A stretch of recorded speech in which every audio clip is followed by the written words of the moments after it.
Surely not. You're never... So you're putting things on. You're making yourself look lovely, or at least you think you're making yourself look lovely.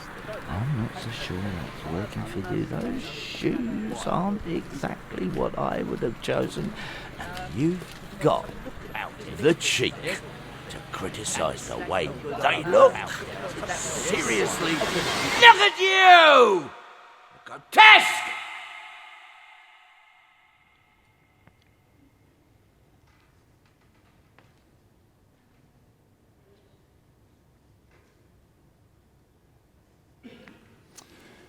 Can you hear something that exists solely in the mind of another human being?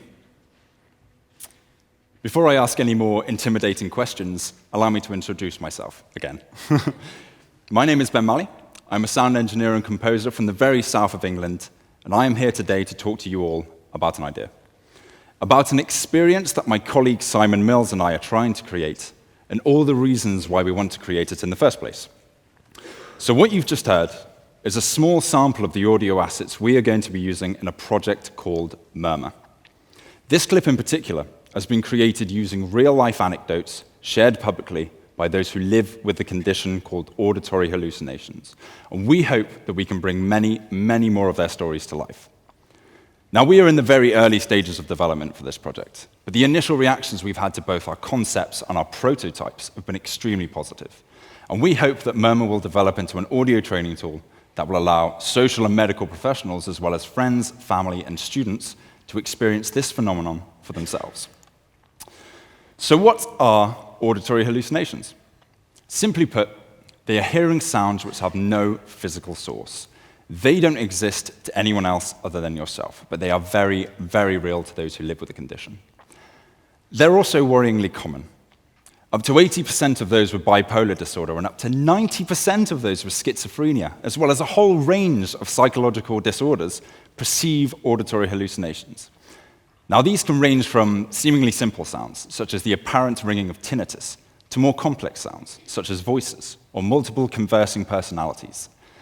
It is our hope that by making their reality accessible to everyone, that we can alleviate the feelings of isolation that come from the misunderstanding of their condition.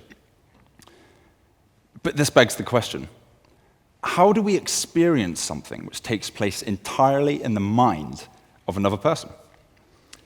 Before I begin to answer that question, I'd like to take you through our ideas and our philosophies and why we think that this process is the most effective way of changing the public's outlook on mental health. So allow me to present to you a completely ideological, optimistic view of our thinking. On what level do we operate in order to change the world for the better? The world is far too large an entity to tackle by any one person, one team, or one project. Changing the world is merely a byproduct of being able to alter a many number of smaller individual worlds. If we can improve the prospects, outlooks, physical, and mental welfare of the many, we end up improving the world. Even if we are only able to bring about a tiny change, we have the ability to influence larger ones, whether they be a small shift in attitude or a larger leap in latitude. There is, however, one characteristic that I believe is missing in most cases when we view the world in its entirety, when we look at issues and events that have no direct impact on our lives. And I believe that this characteristic is empathy. Now, don't get me wrong, sympathy is an abundance. The feelings of pity and sorrow towards somebody else's misfortune is a pretty natural reaction to have and can be a powerful force in itself. But empathy is more potent an entity. It is the deep emotional investment into another human being's welfare. But what's the difference? What is the defining feature of empathy that sympathy seemingly lacks? Experience.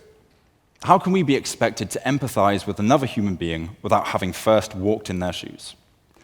Experiences are arguably the most important and influential aspects of our lives. They are what our memories consist of. They are what define us as individuals. They have the power to influence decisions and destroy ideologies, reconstruct morals, and are partly what dreams are made of.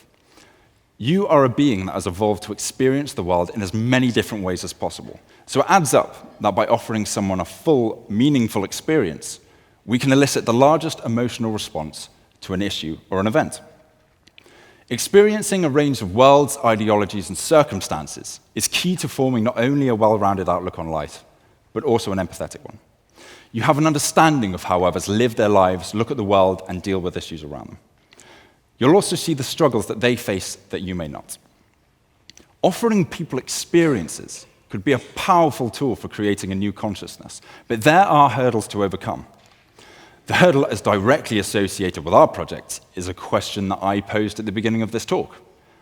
How do we experience something that takes place entirely in the mind of another person? For us, the answer was relatively simple. We took a look at the skills, the information, and the technology that we have available to us right now, and we simply apply it to a new problem. We're not reinventing the wheel. There's no need. The wheel works perfectly fine.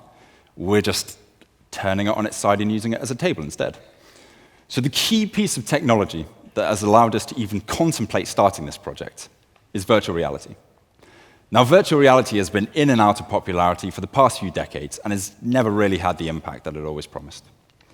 These past few years, however, have seen the effectiveness and the prevalence of virtual reality increase exponentially. We now have a medium that is fully capable of immersing people into environments and situations that we've never had access to before. So by using virtual reality and recent developments in audio engines, we are now able to realistically recreate the effects of auditory hallucinations in the form of a binaural application. Now, binaural audio refers to a methodology of mixing and recording that mimics the way in which we hear naturally. Your brain is able to distinguish the direction of a sound source by a minute difference in the arrival times between your ears, as well as a slight fluctuation in frequency content and dynamics. It's this trait that guided your ancestors through the immensely dangerous habitats in which they lived in hundreds of thousands of years ago. And it's this very same trait that guides you back to the dance floor from the club toilets. By exploiting this trait, using this technology, and creating this experience, we hope that the stigma surrounding mental health, or at the very least this section of it, will slowly dissipate. I also believe that this whole process can be lifted and applied to other issues with the exact same effectiveness. If we concentrated on giving people more meaningful experiences, as opposed to throwing information at them or scaremongering, then we could find ourselves with a generation that is actually eager to understand the issues that others face, as opposed to ridiculing them or ignoring them. To achieve this goal, however, and to make this an effective tool, we have to rethink the way in which we impart this knowledge to the user. We're not trying to give you a degree in psychology or a PhD in neuroscience. We're just trying to give you the necessary knowledge through experiencing this phenomenon for yourselves, to connect you directly to the person, and to allow you to look past the issue or the statistic and see a human being caught in the situation.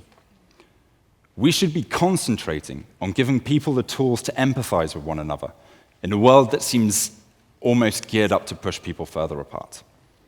We may be the most technologically connected generation that has ever existed, but we are arguably the most emotionally distant. This is just a mindset, though. And we've had mindsets like this before, and we've changed them. And we have the tools and the ability to change this one too.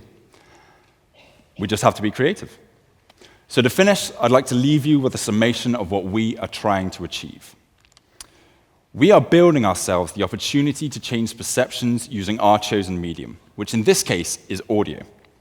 We have been engrossed in creative projects for the extent of our time as sound engineers, so the realization that we could apply this exact same skill set to something such as mental health was a bit of a revelation to us.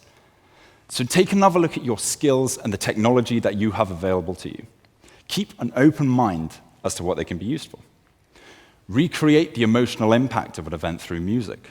Show people a different perspective on an issue through art. Simulate the effects of a condition in a video game. Make a film, create an app, write a book, poetry, fan fiction, anything.